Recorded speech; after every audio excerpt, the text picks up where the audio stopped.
கர்த்தருக்கு ஸ்தோத்திரம். இந்த நாள் தேன்துளி நிகழ்ச்சியிலே உங்களை நான் மீண்டும் சந்திப்பதில் அதிக மகிழ்ச்சி அடைகிறேன்.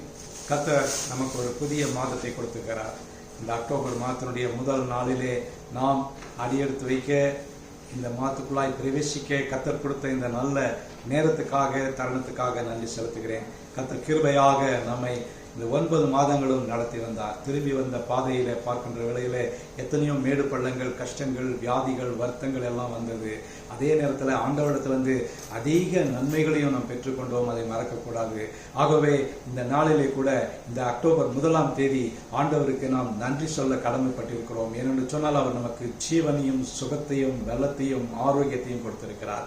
இந்த நாளில கூட உங்களுக்கு இந்த புதிய மாதத்துக்கான ஒரு வசனத்தை நான் உங்களுக்கு வைத்து கடந்து போக விரும்புகிறேன்.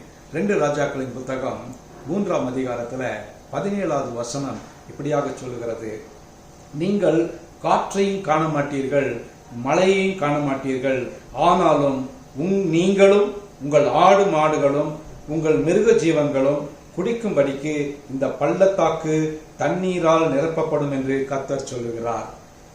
அந்த இடம் ஒரு வறட்சியான ஒரு இடமாக இருந்தது.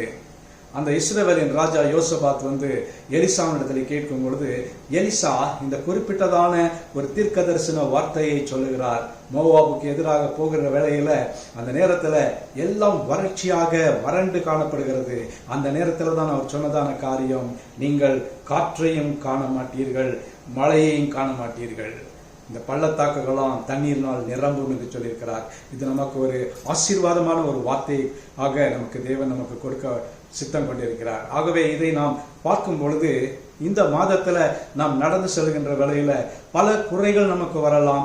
ஐயோ, இந்த மாதம் எப்படி இருக்கும் என்று நாம் திகைத்து நினைத்து கொண்டிருக்கலாம். அப்படிப்பட்டதான சூழ்நிலைகளிலே நாம் செய்ய வேண்டியதான ஒரு காரியம், வானத்தையும் பூமியும் உண்டாக்கின கர்த்தரை நோக்கி பார்க்க வேண்டும். இந்த தீர்க்கதரிசி எலிசா சொல்லதான வார்த்தை, நீங்கள் எதையுமே பார்க்க முடியாது, நம்முடைய கண்களுக்கு ஒன்றும் புலப்படாது, ஆனாலும் கூட காற்றை காண மாட்டீர்கள், மழையை காண மாட்டீர்கள், ஆனாலும் ஏற்ற வேளையிலே மழை பெய்யும், உங்களுடைய பள்ளத்தாக்குகள் எல்லாம் நிரம்பும் என்று சொல்கிறார். ஆகவே இந்த நாளிலே, இந்த அக்டோபர் 1 தேதியில உங்களுக்கு கர்த்தர் கொடுக்கிறதான நல்ல ஒரு வார்த்தை என்று சொன்னால், உங்களுடைய பள்ளத்தாக்குகள் எல்லாம் நிரம்பும்.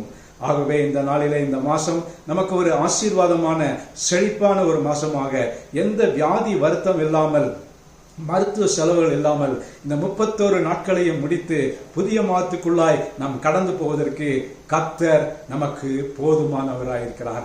அவரை நோக்கி பார்ப்போமா? நீங்கள் நல்ல ஆண்டவரே, நன்றியோட துதிக்கிறோம், ஸ்தோத்திரிக்கிறோம். அன்று யோசபாத் ராஜாக்கு நீர் கொடுத்த வார்த்தை இன்றும் எங்களுடைய வாழ்க்கையிலே மெய்ப்பிக்கத்தக்கதாக இருக்கிறது ஐயா.